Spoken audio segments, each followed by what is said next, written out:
ఎరా సర్దార్, ఒక్కడవే వస్తున్నావు. సర్దార్ ఏమయ్యాడు? విషయం చెప్పాలని వచ్చాను బాస్. రాత్రి దోపిడి పూర్తి చేసుకుని తిరిగి వస్తుంటే మన సర్దార్ని బంధించి తీసుకెళ్ళాడు. ఎవడ్రా అశోక్? మనకు అడ్డుపడ్డాడా? వాడికి ఆయువు ముడిందన్నమాట. వాడికి పెద్ద పోలీస్ ఆఫీసర్ బాస్. ఈ రాష్ట్రంలోనే మనలాంటి వాళ్ళను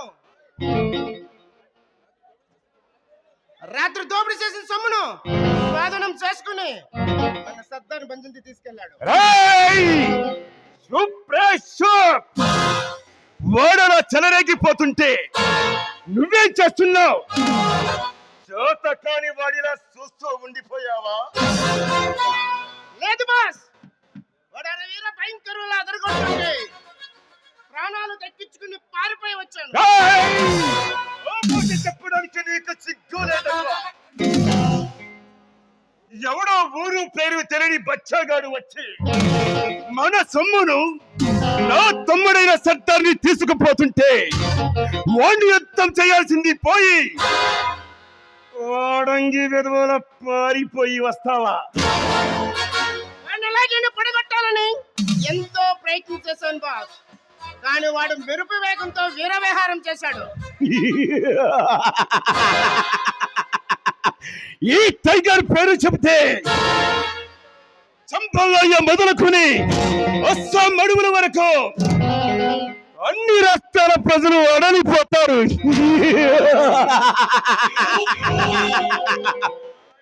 అలాంటి నన్ను అవమానించాడు అంటే ఇక వాడు బ్రతకడానికి వీల్లేదు.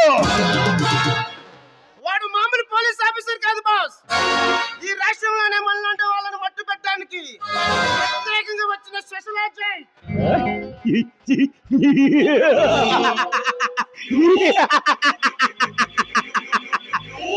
వాడు ఎంతటి మునగాడైనా ఎక్కడి వాడైనా ఈ టైగర్ తో విరోధం పెట్టుకుని వాడి ఆయువు తగ్గించుకున్నాడు. తొందరపడకండి బాస్, మన సర్దార్ వారసత్తులో ఉన్నాడు. వాడిని ఎలాగైనా విడుదల చేయించాలి. మర్యాదగా మన తమ్ముణ్ణి వదిలిపెట్టకపోతే 4 నాటు బాంబులు వేసి చెయ్యలు కూడా బద్దలు కొట్టి సర్దార్ని విడిపిద్దాం. ఈ నగరంలో చాలా జైలు ఉన్నాయి. మన సర్దార్ని ఏ జైల్లో బంధించాడు మనకు తెలియదు కదా. ఎలా అటాక్ చేస్తాం? అయితే దానికి ఒక్కటే మార్గం. మన మంత్రి గారు ఉన్నారుగా, కబురు చేయి, సర్దార్ని వాడే విడిపిస్తాడు. అలాగే బాస్, అదే మంచి పని. ధర్మరాజుకు 10 నెలలని లక్షలు పంపించేది ఇలాంటి పనులు చేయడానికే కదా. అందుకే వాణ్ణి అర్జెంటుగా రమ్మను. అటో ఇటో నేను తెలుసుకుంటాను. ఓకే బాస్, ఇప్పుడే తీసుకొస్తా.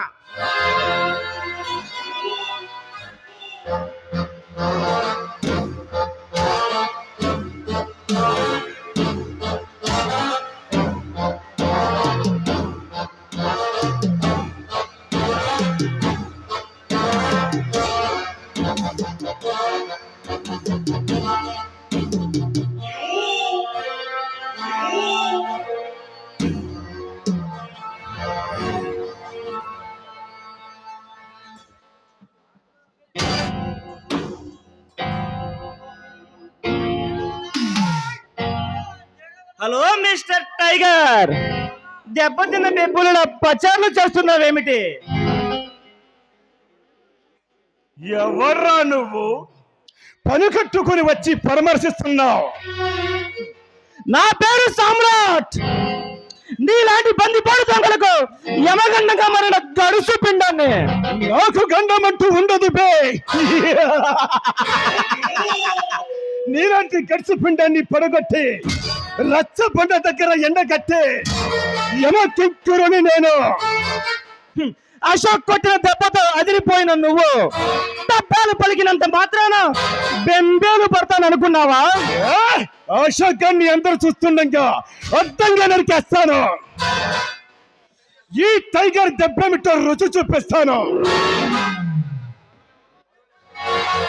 అవును, పరువులెవరు ప్రవేశించలేని నా స్థావరంలోనికి నువ్వెలా ప్రవేశించావు? నేను రావాలి అనుకుంటే రాక్షస మందిరంలోకైనా రాజులా రాగలను, కిరాతకులు కీళ్లు విరిచి నడిచి వెళ్ళగలను. దట్ ఈస్ సామ్రాట్. సొంత డబ్బు పక్షి. మేరు పర్వతం లాంటి నా ముందు నిలబడి నిక్కులు చూపిస్తే నీ డొక్క సూలుస్తా. ఎక్కువ మాట్లాడకుండా ఎందుకు వచ్చావో చెప్పు.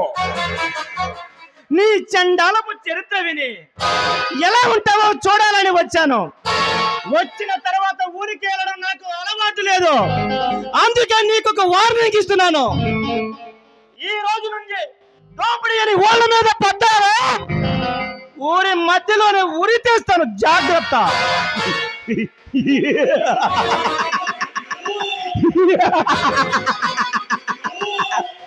నువ్వు నాకు వార్నింగ్ ఇస్తుంటే ఎలా ఉందో తెలుసా? ఎలుక వచ్చి ఏనుగురెక్కిరిచ్చినట్టు ఉంది.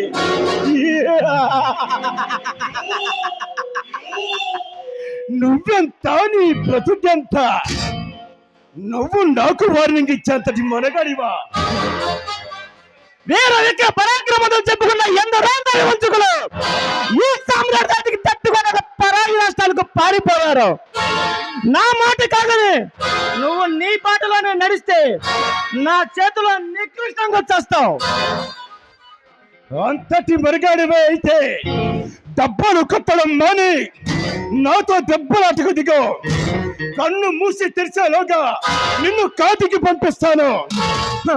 బావిలో కప్పల బ్రతుకుతూ నలుగురు పిరికి నాయాల్ని నరికినంత మాత్రాన ఈ చిత్తర పిడుగు ముందు చిన్న బల్ల చిందులు తొక్కకు. అంతు లేని కండ బలముతో, అసంచలమైన గుండె బలముతో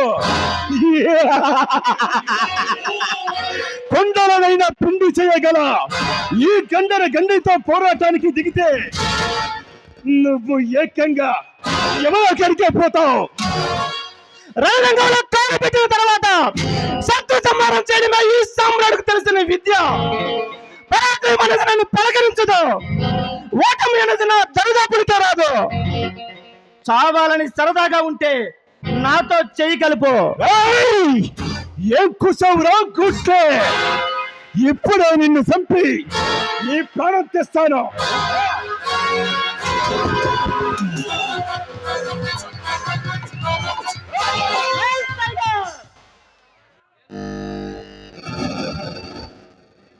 టైగర్, నేను చంపాలి అనుకుంటే నేను ఇక్కడే చంపగలను, కానీ హత్యలు చేయడం నా అభిమతం కాదు.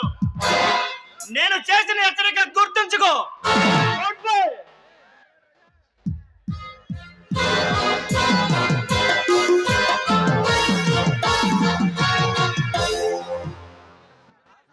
సామ్రాట్, ఇప్పుడు నువ్వు విపంచి చూపించి తప్పించుకున్నంత మాత్రాన నువ్వు మగాడివి కాదురా.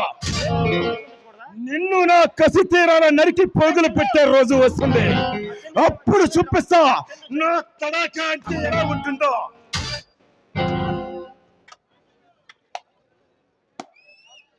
జరిగిపోయిన అనర్థాన్ని గురించి ఆలోచించకుండా జరగబోయే దాన్ని గురించి ఊహిస్తున్నావా టైగర్?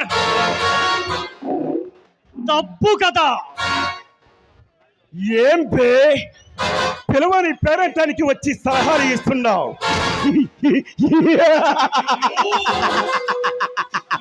సావాలని సరదాగా ఉందా? లేదు, చంపాలని ఉంది. ఎవరు నువ్వు చంపేది? సర్దారైన బందుబాటు దొంగని. సర్దార్ని చంపుతావా? వాడు ఎవడనుకుంటున్నావురా? నా తమ్ముడు. నేనెవడనుకుంటున్నావురా?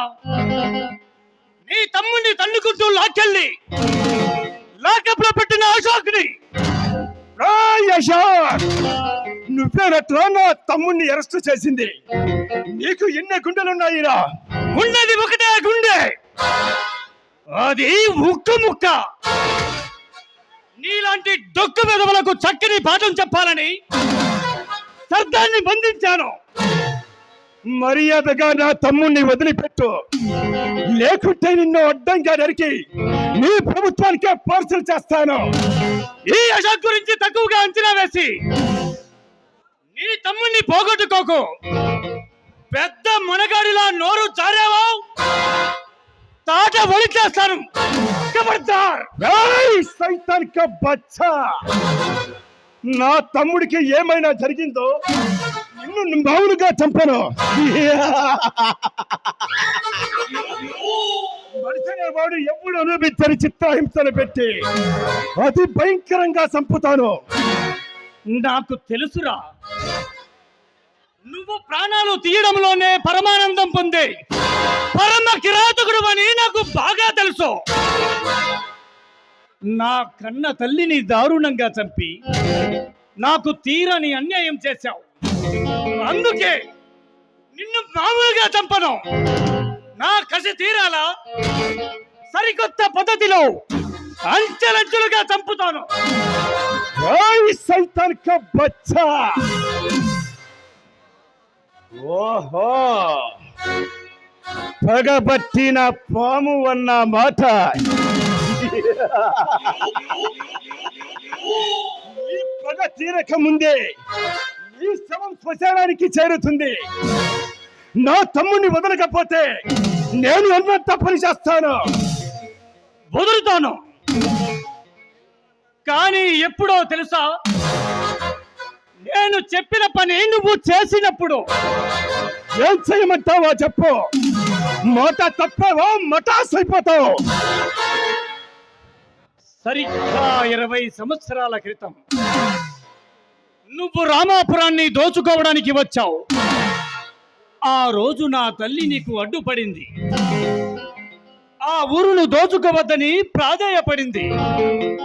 కానీ అడ్డు వచ్చిన ఆమెను అంతం చేసి నువ్వు ఆ ఊరును దోచుకున్నావు. అందుకు నేను నీకు విధిస్తున్న శిక్ష ఏమిటో తెలుసా? ఇన్నేళ్లుగా నువ్వు దోచుకున్న ప్రజల సొమ్మంతా ప్రభుత్వానికి అప్పగించాలి. అర్థమైందా? సాలా సొమ్ము తిరిగి అప్పగించాలా? ఎంత తేలిగ్గా చెప్పావురా. అది నీ తాతగారి ముల్లే కాదు, అహోరాత్రులు కష్టపడి దోసుకున్న సొమ్ము. నీ దోపిడీ ఆపడం కోసం తన ప్రాణాలనే బలి చేసింది నా తల్లి. ఆమె ఆత్మ శాంతించాలంటే మళ్ళీ ఎవరి సొమ్ము వారికి తిరిగి చేరాలి.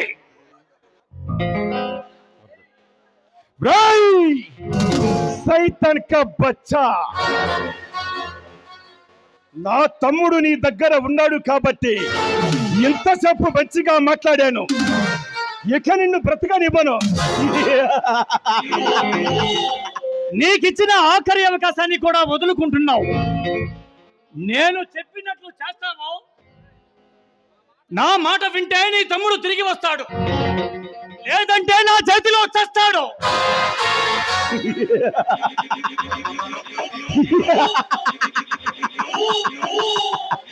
నువ్వు బ్రతికి బయటపడ్డప్పుడు కదరా నా తమ్ముణ్ణి చంపడానికి. పిచ్చివాడా, నేను సర్దార్ని ఎక్కడ దాచిపెట్టానో నాకు మాత్రమే తెలుసు, మరెవ్వరికీ తెలియదు. ఇప్పుడు నేను వెళ్ళకపోతే తిండి లేక నీళ్లు లేక నికృష్టంగా చస్తాడు. నేను చెప్పినట్లు చేస్తావో నీ తమ్ముణ్ణి బలి చేస్తావో నీ ఇష్టం.